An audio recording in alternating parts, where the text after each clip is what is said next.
Greek ಅಥವಾ ಮೆಂತೆ ಅಂತ ಏನು ಹೇಳ್ತೇವೆ, ತುಂಬ ಹಿಂದಿನ ಕಾಲದಿಂದನೂ ನಾವು ಇಂಡಿಯನ್ಸ್ ಯೂಸ್ ಮಾಡ್ತಾ ಇದ್ದೀವಿ. ಜನರಲ್ ಹೆಲ್ತ್ ಜೊತೆಗೆ ಸೆಕ್ಷುವಲ್ ಹೆಲ್ತಿಗೂ ಇದು ತುಂಬ ಹೆಲ್ಪ್ ಮಾಡುತ್ತೆ. ಇದರಲ್ಲಿ ಗ್ಲೈಕೋಸೈಡು, ಸೆಪೋನಿನ್ಸು, ವಿಟಮಿನ್ಸು, ಮಿನರಲ್ಸ್ ಇದೆ. ಮೆನ್ನಲ್ಲಿ ಬಂದರೆ ಮಾರ್ನಿಂಗ್ ಎರೆಕ್ಷನ್ ಏನಿದೆ ಅದು ಇಂಪ್ರೂವ್ಮೆಂಟ್ ಆಗುತ್ತೆ, ಮತ್ತು ಎರೆಕ್ಷನ್ ಡ್ಯೂರೇಷನ್ ಏನಿದೆ ಟೈಮು ಅದಕ್ಕೆ ಇದು, ಯಾಕಂದರೆ ಇದು ಬ್ಲಡ್ ಫ್ಲೋನಲ್ಲಿ ತುಂಬ ಹೆಲ್ಪ್ ಮಾಡುತ್ತೆ. ಜೊತೆಗೆ ಏಜ್ ಆದಾಗ ಅಥವಾ ಡಯಾಬಿಟಿಸ್ ಈ ಥರ ಪ್ರಾಬ್ಲಮ್ ಬಂದಾಗ ಈ ಒಂದು ಸೆಪೋನಿನ್ಸು ತುಂಬ ಸಪೋರ್ಟಿವ್ ಆಗಿ ಎರೆಕ್ಷನ್ಗೆ ಹೆಲ್ಪ್ ಮಾಡುತ್ತೆ. ವೆಯ್ಟ್ ಗೇನ್ ಆದಾಗ ಮೆನ್ನಲ್ಲಿ ಯೂಶ್ವಲಿ ಟೆಸ್ಟೋಸ್ಟಿರೋನ್ ಕಡಿಮೆ ಆಗಿ ಈಸ್ಟ್ರೋಜನ್ ಡಾಮಿನೇಟ್ ಆಗ್ತಾ ಇರುತ್ತೆ. ಬಟ್ ಈ ಮೆಂತೆ ರೆಗ್ಯುಲರ್ ತೊಗೊಳೋದ್ರಿಂದ ಆ ಒಂದು ಬ್ರೇಕ್ ಡೌನನ್ನು ಅವಾಯ್ಡ್ ಮಾಡುತ್ತೆ. ವುಮನ್ನಲ್ಲಿ ತುಂಬ ಬೆನಿಫಿಟ್ ಇದೆ, ಏಕೆಂದರೆ ಒಂದು ಸೆಕ್ಷುವಲ್ ಡಿಸೈರ್ ಜೊತೆಗೆ ವೆಜನಲ್ ಲ್ಯೂಬ್ರಿಕೇಷನ್, ಯಾಕಂದರೆ ಬ್ಲಡ್ ಸರ್ಕ್ಯುಲೇಷನ್ ಚೆನ್ನಾಗಿ ಮಾಡುತ್ತೆ.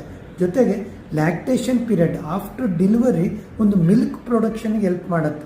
ಜೊತೆಗೆ ಪ್ರೀ ಮೆನೋಪಾಸಲ್ ಸಿಂಡ್ರೋಮ್ ಅಂತ ಹೇಳ್ತೀವಿ, ತುಂಬಾ ಆ್ಯಂಗ್ಸೈಟಿ ಬರೋದು, ಹಾರ್ಟ್ ಫ್ಲಶಸ್ ಆಗೋದು, ಅದನ್ನು ಅವಾಯ್ಡ್ ಮಾಡುತ್ತೆ. ಅಂದರೆ ಮೆನ್ನಿಗೆ ಮತ್ತು ವುಮನ್ನಿಗೆ ಸೆಕ್ಷುವಲ್ ಹೆಲ್ತ್ ಜೊತೆಗೆ ರೀಪ್ರೊಡಕ್ಟಿವ್ ಹೆಲ್ತ್, ಯಾಕಂದರೆ ಸ್ಪರ್ಮ್ ಪ್ರೊಡಕ್ಷನ್ಗೆ ವುಮನ್ನಲ್ಲಿ ಒಳ್ಳೆ ಎಗ್ ರಿಲೀಸ್ ಆಗಲಿಕ್ಕೆ ಇದಕ್ಕೆಲ್ಲ ಹೆಲ್ಪ್ ಮಾಡುತ್ತೆ.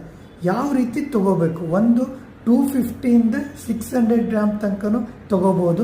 ಒಂದು ರಾತ್ರಿ ನೆನೆಸ್ಬಿಟ್ಟು ಅದನ್ನು ಪೌಡ್ರ್ ಮಾಡಿಕೊಂಡು ಟೀ ಥರನೂ ಕುಡಿಬೋದು.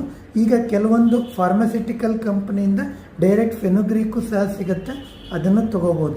ರೆಗ್ಯುಲರ್ 3 to 6 months ತೊಗೊಂಡಾಗ ಒಂದು ಸೆಕ್ಷುವಲ್ ಹೆಲ್ತ್ ಮತ್ತು ರೀಪ್ರೊಡಕ್ಟಿವ್ ಹೆಲ್ತ್ಗೆ ತುಂಬ ಬೆನಿಫಿಟ್ ಇದೆ.